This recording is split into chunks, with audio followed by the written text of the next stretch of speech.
नमस्कार बच्चों, हमारे अध्याय चल रहा है उसने कहा था, जो लगभग अपने एक अंतिम चरण की ओर बढ़ रहा है। ये पाठ देखिए आगे।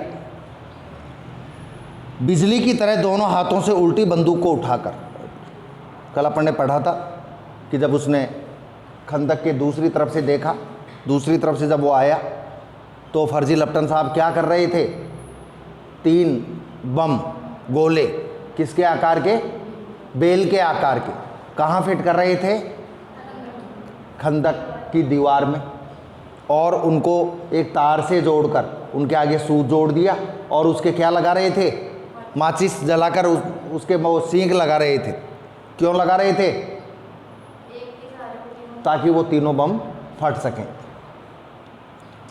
बिजली की तरह दोनों हाथों से उल्टी बंदूक को उठाकर, बिजली की तरह से, जैसे स्विच यहाँ से ऑन करते हैं तो दूर लाइट वो भी जल जाती है, मतलब शीघ्रता से, बिजली की गति से, बिजली की तरह शीघ्रता से, बहुत जल्दी दोनों हाथों से उल्टी बंदूक को पकड़कर, उल्टी बंदूक पकड़ी, जिधर से गोली निकलती है ना वो हिस्सा तो हाथ में लिया और दूसरी तरफ वाला हिस्सा लहना सिंह ने साहब की कोहनी पर दे मारी।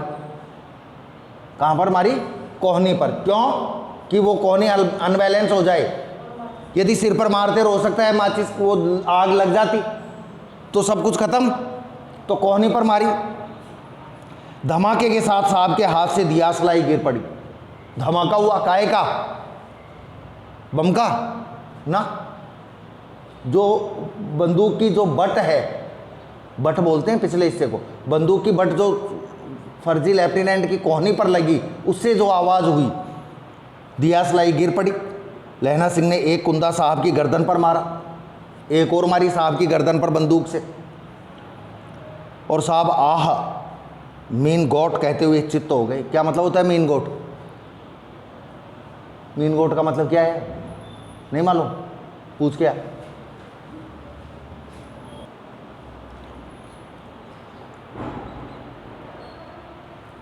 लहना सिंह ने एक कुंदा साहब की गर्दन पर मारा और साहब आई मीन गॉड कहते हुए चित्त हो गए, मतलब ओ माई गॉड या मतलबी हो तुम, ये कहते हुए वो गिर पड़े। लहना सिंह ने तीनों गोले बीन कर खंदक के बाहर फेंक दिए और साहब को घसीट कर सिगड़ी के पास लिटा दिया, क्योंकि वो चित्त तो हो ही गए थे बेहोश से, और उनको घसीट कर कहाँ डाल दिया? सिगड़ी के पास लिटा दिया। जेबों की तलाशी ली। अब वो तो साहब फर्जी लेफ्टिनेंट तो बेहोश तो है ही, उसकी जेब की तलाशी ली। बेहोश कब हुआ? जब बंदूक का बट उसकी गर्दन पे मारा तब वो बेहोश हो गया, और सिगड़ी के पास घसीट कर उसकी जेबों की तलाशी ली। 3-4 लिफाफे और एक डायरी निकाल कर उन्होंने अपनी जेब के हवाले किया। लहना सिंह ने जब जेबों की तलाशी ली तो 3-4 तो लिफाफे मिले फर्जी लेफ्टिनेंट की जेब से, वो अपनी जेब में रख लिए लहना सिंह ने, और एक डायरी मिली, वो भी लहना सिंह ने अपनी जेब में रख ली। साहब की मूर्छा हटी।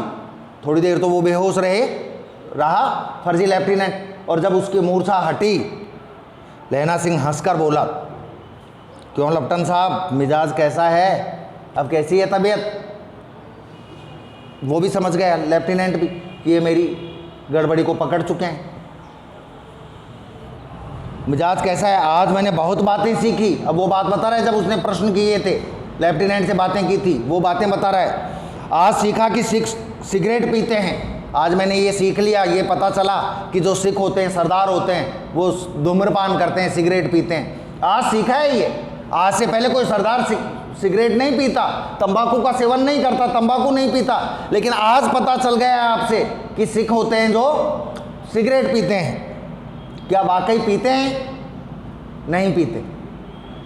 यह सीखा कि जगधारी के ज़िले में नील गायें होती हैं। जगधारी ज़िले में मैंने बताया था ना, नील गाय होती ही नहीं है, और उनके 2 फुट 4 इंच के सींग होते हैं, जबकि सींग होते ही नहीं है इतने। यह सीखा, एक नई बात यह सीखी कि खानसामा मंदिरों में जल चढ़ाते हैं। मुसलमान खानसा में मंदिरों में जल चढ़ाते हैं, ये पता चला, जबकि मुसलमान मंदिर में जाते ही नहीं हैं, उनको जल चढ़ाने से मतलब ही नहीं है। और लेफ्टिनेंट साहब खोते पर चढ़ते हैं, जबकि खोते पर कभी चढ़े ही नहीं। पर यह तो कहो ऐसी साफ उर्दू कहाँ से सीख आए कि मेरे को भी चक्कर में डाल दिया। एक बार तो मेरे को भी विश्वास हो गया कि तुम असली हो, इतनी क्लियर इतनी साफ उर्दू बोल रहे हो, यह कहाँ से सीखी। हमारे लेफ्टिनेंट साहब तो बिना डैम के 5 लफ्ज़ भी नहीं बोला करते थे, तुम तो सही सही बोल रहे थे। हमारे जो लेफ्टिनेंट साहब थे वो तो बिना डैम शब्द बोले, बेवकूफ़ मूर्ख बोले, 5 शब्द तक नहीं बोलते, हर शब्द में डैम शब्द का प्रयोग करते थे, मूर्ख या बेवकूफ़ शब्द का प्रयोग करते थे। और आपने आज एक बार ही नहीं बोला डैम शब्द, तो पता चलना ही था कि तुम फर्जी हो। लहना ने पतलून की जेबों की तलाशी नहीं ली थी, गलती लहना सिंह से यही हो गई थी। जो पैंट पहन रखी थी पतलून, उसकी जेबों की तलाशी नहीं ली थी लहना सिंह ने, ऊपर की तो ले ली थी लेकिन पैंट की जेबों की, पतलून की जेब की तलाशी नहीं ली थी, यही गड़बड़ हो गई थी। साहब ने मानो जाड़े से बचने के लिए दोनों हाथ जेबों में डाले। ऐसा लगा कि भाई सर्दी तो थी खंदक में, बाहर भी थी, तो उसने जेब में हाथ डाले तो इस तरह से इस स्टाइल से हाथ डाले कि जैसे सर्दी से बचने के लिए जेब में हाथ डाल रहे हो। काहे से बचने के लिए? सर्दी से बचने के लिए। जबकि तुमको मालूम है जेब में क्या था? पिस्तौल थी। लहना सिंह कहता गया, उसने जेब में हाथ डाल लिए अपनी में, और लहना सिंह बोलता गया, चालाक तो बड़े हो, बहुत अपने आप को बहुत चालाक समझते हो, पर माझे का लहना इतने बरस लेफ्टिनेंट साहब के साथ रहा है। माझे गांव का रहने वाला हूं मैं, लहना सिंह, माझे गांव का, और इतने साहब लंबे समय तक लेफ्टिनेंट साहब के साथ रहा हूं मैं, तो उनकी बातें, उनकी हरकतें, उनकी स्टाइल, उनकी अदाएं सब जानता हूं मैं।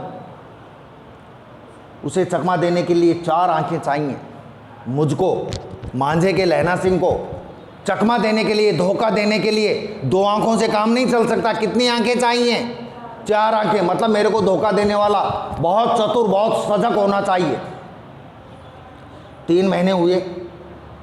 अब वो बता रहा है कोई घटना कि 3 महीने पहले एक तुर्की मौलवी मेरे गांव आया, एक मुसलमान मौलवी था, तुर्क मौलवी था, वो मेरे गांव में आया।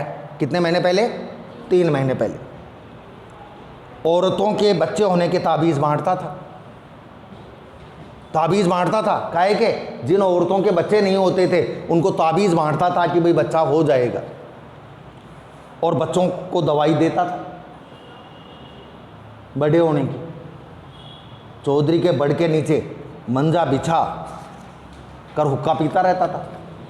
चौधरी था हमारे गांव के पास में कोई, उस चौधरी के बड़ के नीचे कोई बड़ का पेड़ था उसके आंगन में, उस बड़ के नीचे मांझा बिछाकर, पलंग बिछाकर, बड़ी खाट ऊंची होती है मांझा, भाई एक तो अपने पलंग होता है, खाट होती है, और वो ऊंची होती है जिस पे छोटा बच्चा तो एक बार चढ़ ही नहीं सकता। ये 4ठी 5वीं 6ठी में पढ़ने वाले बच्चे तो उसके ऊपर चढ़ ही नहीं सकते, इतना ऊंचा होता है। ये जो तुम बैठे हो ना, यहाँ से लगभग इतनी ऊंचाई होती है उसके ऊपर बड़ के पेड़ के नीचे मांझा बिछाकर उस पर बैठता और क्या करता? हुक्का पीता रहता था और कहता था जर्मनी वाले बड़े पंडित हैं, जर्मनी वाले बड़े विद्वान हैं, वेद पढ़ पढ़ कर उनमें से विमान चलाने की विद्या जान गए, वेद पढ़ पढ़ कर हवाई जहाज विमान चलाने की विद्या सीख गए। गौ को नहीं मारते, जर्मन वाले गाय को नहीं मारते, हिंदुस्तान में आ जाएंगे तो गोहत्या बंद कर देंगे। मतलब मुसलमान हिंदुओं को से सहानुभूति जताता था कि भाई वेद पढ़ पढ़ कर वो विमान चलाना सीख गए, मतलब वेद पाठी हैं, वेद पढ़ते हैं जर्मन वाले। जबकि ऐसा हो सकता है क्या? विदेशी लोग क्यों पढ़ेंगे और वेद पढ़ने से विमान चलाना सीखेंगे क्या?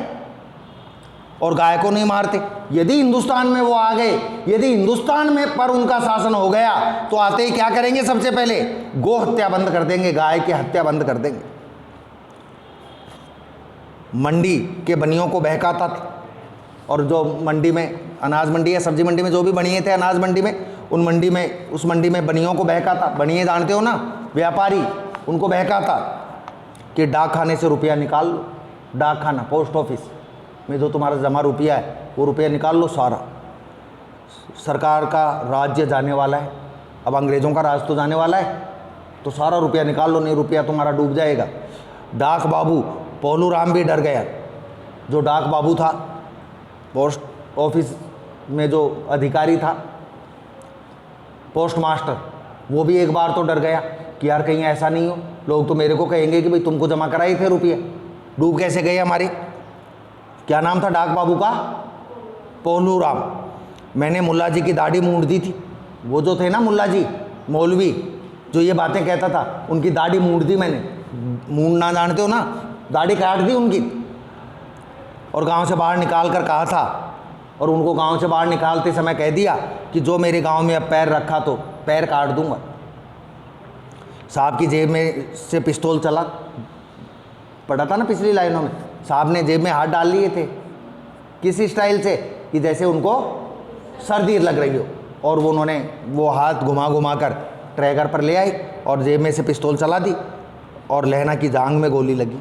कहाँ लगी गोली? लहना सिंह के की जांग में। कौन सी जांग में? दाईं जांग में। इधर लहना की हेनरी मार्टिन के 2 फायरों ने साहब की कपाल क्रिया कर दी। लहना सिंह के पास बंदूक थी, हेनरी मार्टिन बंदूक का नाम है। लहना सिंह के पास कौन सी बंदूक थी? Henry Martin. उसने 2 फायर किए, 2 गोलियां चलाई, और वो गोलियां जाकर कहाँ लगी? साहब के यहाँ खोपड़ी में लगी, और साहब की कपाल क्रिया कर दी। मतलब राम नाम सत्य हो गया साहब का। जानते हो राम नाम सत्य? जानते हो क्या क्या होता है? राम नाम सत्य क्या होता है? हैं? वीडियो बन रहा है, जल्दी बोल। तू बता रे। मर जाना। धड़ाका सुनकर सब लोग दौड़ आए। जब गोली चलने की आवाज़ आई, एक गोली तो साहब ने चलाई, जो कहाँ लगी थी? लहना सिंह की छाती में लगी थी। कहाँ लगी थी? कौन सी में? और 2 गोलियां लहना सिंह ने चलाई थी, जो किसके लगी थी? बोधा सिंह के, असली लेफ्टिनेंट के। बोधा चिल्लाया, क्या है? कह रहे बोधा तो वहीं था, खंदक के दूसरी तरफ की, ये क्या हो रहा है? लहना सिंह ने उसे यह कहकर सुला दिया कि एक हड़का हुआ कुत्ता आया है, एक पागल कुत्ता आया है। किसको कहा पागल कुत्ता? औरों से सब हाल कह दिया। लहना बोधा सिंह को तो बताया नहीं कि एक पागल कुत्ता आया था, उसको मार दिया, और औरों से सारी बात बता दी, सच सच। सब बंदूकें लेकर तैयार हो गए, सब लोग अपने अपने हथियार लेकर, अपनी बंदूक लेकर तैयार हो गए। लहना ने साफा फाड़कर घाव के दोनों तरफ पट्टियां कसकर बांध ली।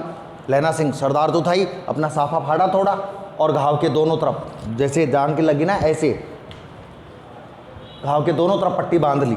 दोनों तरफ हो गई ना, क्योंकि गोली इधर से तो गई और इधर से निकली, तो दोनों तरफ घाव के पट्टी बांध ली, पट्टियां बांध ली। काहे से? साफे को फाड़ कर। घाव मांस में ही था। पट्टियों के कसने से लहू निकलना बंद हो गया। वो कसकर पट्टियां बांधी, टाइट पट्टियां बांधी, तो खून जो निकल रहा था वो बंद हो गया, रुक गया। इतने में 70 जर्मन चिल्लाकर खाई में घुस पड़े। 70 जर्मन सैनिक। उन्होंने देखा कि भाई गोली चली है, इसका मतलब लेफ्टिनेंट ने भारतीय सैनिकों को मार दिया। तो कितने सैनिक खाई में घुसे? 70 जर्मन। देखो कितना बड़ा धोखा था। 70 जर्मन खाई में घुसे। सिखों की बंदूकों की बाढ़ ने पहले धावे को रोका। सिखों ने भी बंदूक चला दी। सरदारों के सरदार रेजिमेंट थी वो लहना सिंह वाली, तो सरदारों ने जितने भी थे वो 10, एक तो वो बोधा सिंह तो बीमारी था, उन्होंने बंदूक चलाई। तो पहला जो जर्मनियों का आक्रमण था उसको रोक दिया सिखों ने, दूसरे को भी रोक लिया। जर्मन कुछ नहीं कर पा रहे थे, वो 9 थे, वो 70 थे, पर यहाँ थे 8। लहना तो घायल हो ही गया था और बोधा बीमार था, थे तो टोटल 10, यहाँ पर 8 थे। लहना तक तक कर मार रहा था, तक तक कर गिन गिन कर मार रहा था जर्मनियों को। वह खड़ा था और लेटे हुए थे, वह तो खड़ा था और जो सरदार थे वो लेटे हुए थे, और वे 70 सामने कितने थे? 70 जर्मन थे। अपने मुर्दा भाइयों के शरीर पर चढ़कर जर्मन आगे घुसाते थे। जो जर्मन सैनिकों मर गए थे, तो जो जिंदा सैनिक थे वो मरे हुए जर्मन सैनिकों पर चढ़कर आगे आ जाते थे। थोड़े मिनटों में ही, यानी कुछ देर में ही अचानक आवाज़ आई। थोड़ी देर तो उनके गोलियां चलती रही, लड़ाई होती रही, और थोड़ी देर बाद ही आवाज़ आई, वाह गुरुजी दा फतेह, वाह गुरुजी दी फतेह, वाह गुरुजी दा खालसा। जैसे हम नारे लगाते हैं ना, भारत माता की जय, ऐसे सिखों के नारे हैं, ये प्रेरणादायी। और धड़ाधड़ बंदूकों के फायर जर्मनियों की पीठ पर पड़ने लगे। समझ गए होगे? समझे क्या कुछ? वो जो गए थे ना भारतीय सैनिक, 1 मील आगे जाकर 2 खेतों को पार करके दाईं बाईं तरफ रास्ता है, वो सैनिक वापस आ गए थे। तो वो गोलियां चला रहे हैं पीछे से, तो जर्मनियों की पीठ पर गोलियां लग रही हैं, और सरदार जो खंदक में थे वो सामने से चला रहे हैं गोलियां। बीच में कौन फंस गए? जर्मन सैनिक फंस गए। कितने थे? 70। तो धड़ाधड़ बंदूकों के फायर जर्मनों की पीठ पर पड़ने लगे। ऐन मौके पर जर्मन 2 चक्कों के पार्टों के बीच में आ गए। जैसे चक्की के 2 पार्ट होते हैं, एक तो सामने वाले सरदार फौजी, भारतीय फौजी, और एक पीछे जो थे वो तो ऐसे फंस गए कि जैसे चक्की के दाल जो पार्ट होते हैं उनके बीच में गेहूं आता है तो क्या हालत होती है गेहूं की? आटा बन जाता है। वो हालत हो गई जर्मनियों की। पीछे से सूबेदार हजारा सिंह के जवान आग बरसाते थे, गोलियां चला रहे थे, और सामने लहना सिंह के साथियों के संगीन चल रही थी, बंदूक चल रही थी। पास आने पर पीछे वालों ने भी संगीन पेरोना शुरू कर दिया, एक किलकारी। ठीक है बच्चों, आज के लिए यहीं तक। धन्यवाद।